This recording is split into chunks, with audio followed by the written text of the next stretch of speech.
नमस्कार दोस्तों, आज हम बात करेंगे हिंदी सिनेमा की उस खूबसूरत प्रतिभाशाली सदाबहार अदाकारा के बारे में जिनका नाम सुनते ही शालीनता, सादगी और क्लास का एहसास होता है। जी हाँ, हम बात कर रहे हैं शर्मिला टेगोरकर की। प्रारंभिक जीवन। शर्मिला टेगोरकर का जन्म 8 दिसंबर 1944 को हैदराबाद, भारत में हुआ। वे मशहूर टेगोरकर परिवार से संबंध रखती है। उनका नाम साहित्य और कला की दुनिया में बहुत बड़ा है। उनके परदादा रविंद्रनाथ टैगोर नोबेल पुरस्कार से सम्मानित कवि और लेखक थे। इस तरह से देखा जाए तो कला और संस्कृति उनके खून में ही बसी हुई थी। शर्मिला का बचपन कोलकाता में बीता और उन्होंने अपनी शुरुआती पढ़ाई वहीं से की।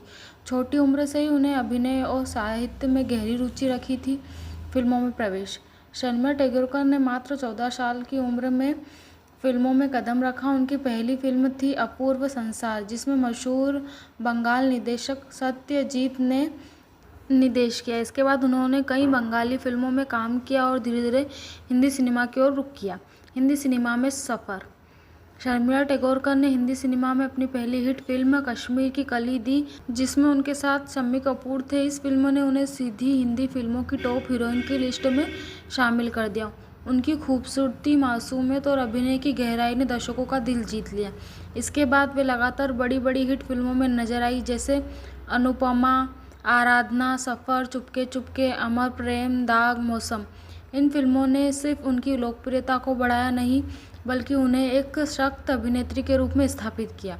शर्मिला टेगोरकर और राजेश खन्ना। शर्मिला टेगोरकर और राजेश खन्ना की जोड़ी ने पर्दे पर जादू बिखेरा। आराधना फिल्म ने दोनों को नई ऊंचाई पर पहुंचाया। फिल्म के गाने आज भी अमर है। मेरे सपनों की रानी और रूप तेरा मस्ताना आज भी लोगों के दिलों पर बसे हुए हैं। राजेश खन्ना और शर्मिला टेगोरकर की जोड़ी ने कई सुपरहिट फिल्में दी, जिन्होंने आज भी लोग याद करते हैं। साहस और आधुनिकता की पहचान। 1960 और 70 के दशक में शर्मिला टेगोरकर अपनी बोल्ड छवि को लेकर भी जानी गई। उन्होंने टाइम्स ऑफ इंडिया मैगजीन के लिए स्विमिंग सूट फोटोशूट करवाया, जिसने पूरे देश में तहलका मचा दिया। लेकिन यही उनकी खासियत थी, वे परंपरा और आधुनिकता दोनों को संतुलन बखूबी निभाती थी। विवाह और निजी जीवन। शर्मिला टेगोरकर ने भारतीय क्रिकेटर टीम के मशहूर कप्तान मंसूर अली खान पटौदी से शादी की। उनकी शादी उस समय सबसे चर्चित शादियों में से एक रही। शादी के बाद उन्होंने अपना धर्म परिवर्तन करके आयशा सुल्ताना नाम अपनाया। उनके 3 बच्चे हुए। सैफ अली खान फिल्म अभिनेता, सोहा अली खान अभिनेत्री, साबिया अली खान ज्वेलरी डिज़ाइनर। पति मंसूर अली खान पटौदी के साथ उनका रिश्ता बेहद गहरा और खूबसूरत रहा। पटौदी साहब का 2011 में निधन हो गया। इसके बाद भी शर्मिला टेगोरकर ने परिवार को मजबूती से संभाला। अभिनय का सफ़र और उपलब्धियाँ। शर्मिला टेगोरकर ने लंबे करियर में विभिन्न किरदार निभाए। उन्होंने गंभीर, रोमांटिक, कॉमेडी और सामाजिक हर तरह की भूमिका की। उनकी फिल्मों में भावना की गहराई और अदाकारा की सादगी झलकती है। उन्हें कई बड़े पुरस्कार मिले, जिनमें फिल्मफेयर अवार्ड, राष्ट्रीय फिल्म पुरस्कार, पद्म भूषण। वे censor board of film certification की चेयरपर्सन भी रही। सामाजिक योगदान। शर्मिला टेगोरकर सिर्फ एक अभिनेत्री नहीं, बल्कि एक समाज सेवा भी है और विभिन्न सामाजिक गतिविधियों में सक्रिय रही। वे कई चैरिटी और एनजीओ से जुड़ी और शिक्षा व महिला सशक्तिकरण के क्षेत्र में योगदान देती रही।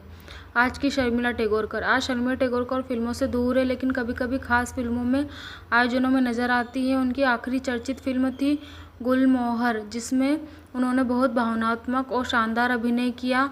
भले ही वे अब सिल्वर स्क्रीन पर कम दिखाई देती है, लेकिन उनकी लोकप्रियता और सम्मान में कोई कमी नहीं आई।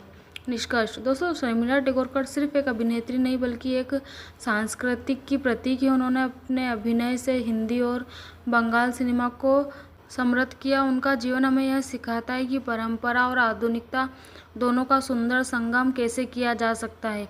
उनकी फिल्में, उनकी मुस्कान, उनका अभिनय आने वाली पीढ़ियों को हमेशा प्रेरित करता रहेगा। धन्यवाद दोस्तों। अगर आपको हमारी वीडियो अच्छी लगी हो तो लाइक, सब्सक्राइब एंड कमेंट।